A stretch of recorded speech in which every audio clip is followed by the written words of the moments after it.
मूलभूत हक्कांपैकी पुढील हक्क आहेत सांस्कृतिक व शैक्षणिक हक्क. अनुच्छेद क्रमांक 29, अल्पसंख्याक वर्गाच्या हितसंबंधांचे संरक्षण. हा अनुच्छेद काय सांगतो तर भारताच्या राज्यक्षेत्रात किंवा त्याच्या कोणत्याही भागात राहणाऱ्या कोणत्याही नागरिकाला किंवा कोणत्याही गटाला आपली स्वतःची वेगळी भाषा, वेगळी लिपी किंवा वेगळी संस्कृती असेल तर ती जतन करण्याचा हक्क त्याला या अनुच्छेदाद्वारे मिळालेला आहे.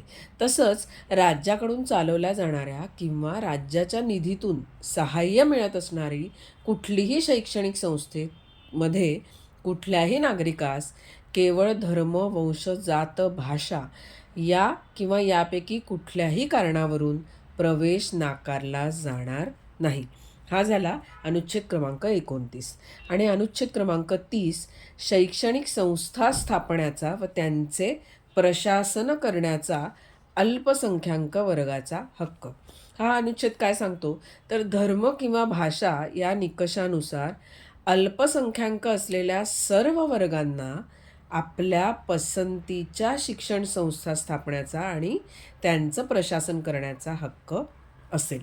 आणि त्याचप्रमाणे एखाद्या अल्पसंख्याक वर्गाने स्थापन केलेल्या किंवा त्याच्याकडून प्रशासन केल्या जाणाऱ्या शिक्षण संस्थेची कुठलीही मालमत्ता सक्तीनं संपादन करण्याची तरतूद करणारा कुठलाही कायदा जर होत असेल तर राज्य अशा वेळेला अशा मालमत्तेच्या संपादनाबद्दल कायद्याने निश्चित केलेल्या किंवा त्याखाली ठरवलेल्या रकमेमुळे त्या खंडान्वये हमी दिलेला हक्क निर्बंधित किंवा निराकृत होणार नाही, अशा प्रकारची ती रक्कम आहे. याबाबत राज्य म्हणजेच सरकार खात्री करून घेईल. आणि शिक्षण संस्थांना सहाय्य देताना राज्य एखादी शैक्षणिक संस्था ही धर्म किंवा भाषा याच्या आधारावर अल्पसंख्याक असलेल्या एखाद्या वर्गाच्या व्यवस्थापनाखाली आहे तर अशा कारणावरून तिला प्रतिकूल होईल अशा प्रकारे भेदभाव करणार नाही.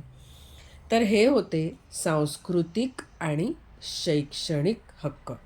भेटूया पुढील भागात पुढील मूलभूत हक्कांसमवेत. धन्यवाद.